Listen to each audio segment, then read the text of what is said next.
So we're done preparing our juice. So I'll be drinking my juice. This one. This is good for one day. Prepare ng ating katawan. Kailangan nating mag-invest. Kahit wala tayong pera, bali tayong mga mahihirap, tayo na lang ang gagawa ng rules natin. Bibili tayo kung meron, then kung wala, and then wala. So, ganun lang. Kung walang-wala talaga, kuha tayo ng malunggay dyan sa ating garden, kung meron man. Kung may at least 50 pesos tayo, makakabili tayo ng sayote, pichay, or any leafy vegetables dyan sa tindahan. Ginagawa ko to para ma-repair ko ang aking katawan. Yes, marami akong mga dinadaing na sakit. Kailangan kong gawin to.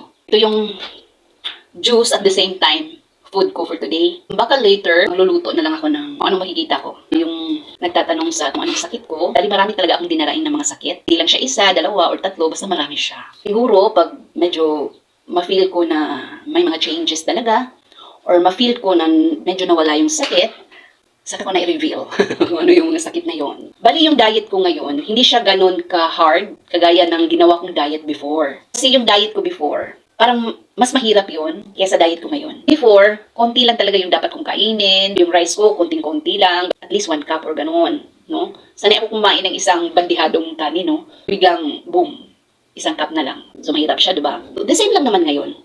Kaya lang, this time, ginawa ko siyang no rice. Yung pagkain ko ng gulay is maramihan. Bali, 1 plato talaga. Yung mabubusog talaga ako. Kasi kailangan ko talaga ng lakas. Kasi dami kong mga trabaho. Diet ko, yung struggle lang is, kaya ako makakain ng mga bread, which is, paborito ko pa naman yung mga bread. Then yung mga matatamis, my goodness, paborito ko yung mga biko, mga tabirat, mga whatever, mga ganyan. So, paborito ko yan. So, out na. Wala na talaga lahat. No sweets, processed food, all processed food, canned goods, lahat. Yung kain ko is, gulay na siya, pero maramihan. Siya pa konti-konti. Maramihan talaga. Para masatisfied yung sikmura ko, makapagtrabaho ako. Hindi ko naman talaga inasahan na papayat talaga ako. Basta ang gusto ko lang, ang goal ko lang is sinisan ko yung katawan ko, eliminate ko lahat ng mga nakagawian kong mga food na walang magandang maibibigay na nutrisyon sa ating katawan. So yung kinakain ko na lang is all naturals, walang mga preservatives. Gusto ko ako talaga nag-prepare. Sabi nila, haggard na haggard daw yung face ko. Siguro nga, kasi nag-adjust talaga yung katawan ko. Pero siguro, nagiging okay din to. Diba? So, good morning.